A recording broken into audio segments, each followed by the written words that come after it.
Oh boy, oh boy, oh boy. Was I right again? Okay, I don't want to gloat. But, dude, Kamala didn't even come out and talk to the crowd last night. She wasn't even there. Come on, man, that's just sad.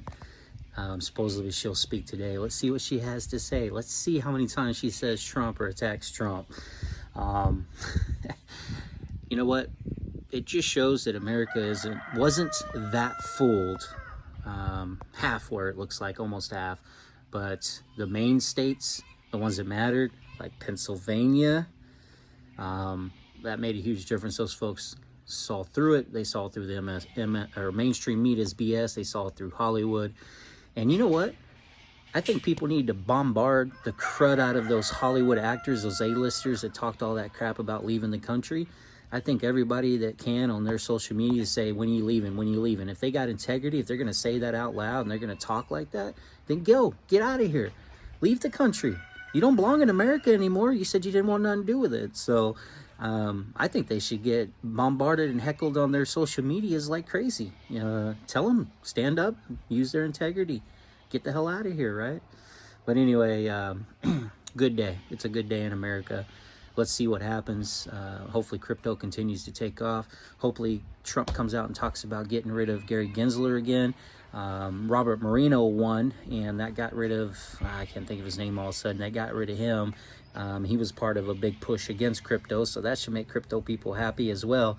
But let's see what Trump can do. It looks like a red wave is potential between the House and the Senate. I know we've already gotten the Senate, so let's see if we get the House. That would be wild. I know it's better for us financially when you have kind of more of a stable split, kind of like they get the House, we get the Senate, or vice versa, and then we got the president. But regardless, let's see if everything can start to change for the better for all the Americans out there. Let's see if Trump can really step up and we can better our country. But seriously, Kamala, like, come on, man. What a sore loser. I'm sorry. She should have been there with her people. And Biden didn't even join. He was 2 miles away. He wasn't even there for it. They already knew. Obama knew. They all knew that Kamala wasn't going to win. It didn't happen. Sorry, guys. So all of you haters have been coming at me. You know what? And some of you aren't technically haters. And when I say haters, haters towards Trump. Not necessarily haters towards me. We just disagree on that. We disagree on who belongs in the White House, which is fine. But guess what? Today, are you guys all ready to become friends and family again? We're past the election. We can move on, right? But anyway, enjoy. We still have votes to count. We still have states that have not been called yet. We will continue overnight to fight to make sure that every vote is counted, that every voice has spoken. So you won't hear from the Vice President tonight,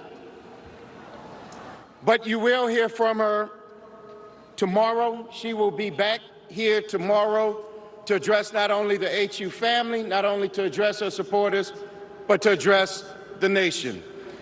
So thank you. We believe in you. May God bless you. May God keep you. And go HU and go Harris. Thank you all.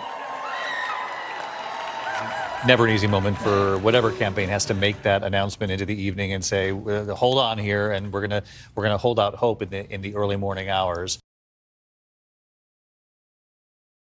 Barbara Heineback, former Democrat White House staffer, joining us live from Brisbane. Barbara, do you feel any disappointment that Kamala Harris hasn't been able to become the first woman of colour and first woman to be elected to the presidency? I am so disappointed and really insulted. I'm a Howard alum, and that she didn't have the decency to walk out and say something to her, to her university, make a comment to the United States. Things were not looking well for her. It wasn't completely over, but short of a miracle, we knew which way this was going. And that she didn't have some grace. I mean, it shows us how classless she actually is, a sore loser. And even though it's painful for her, for the Democrats, I think America might be relieved at recognizing and realizing they don't have to put up with this any longer. And if this is what they were walking into, maybe it's better that it gets, cut at the nip right now. Well, she's such a poor candidate, Barbara. We are now projecting that Donald J. Trump will win the state of Pennsylvania. Former President Donald J. Trump will win the state of Pennsylvania, and thereby he is on his way to becoming the 47th president of the United States.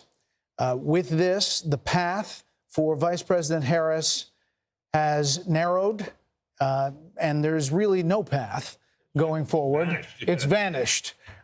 This is historic. Everything was about Pennsylvania. Everything from the beginning was about Pennsylvania. Now, former President Trump will win the state of Pennsylvania, and we can make that call the 19 electoral vote.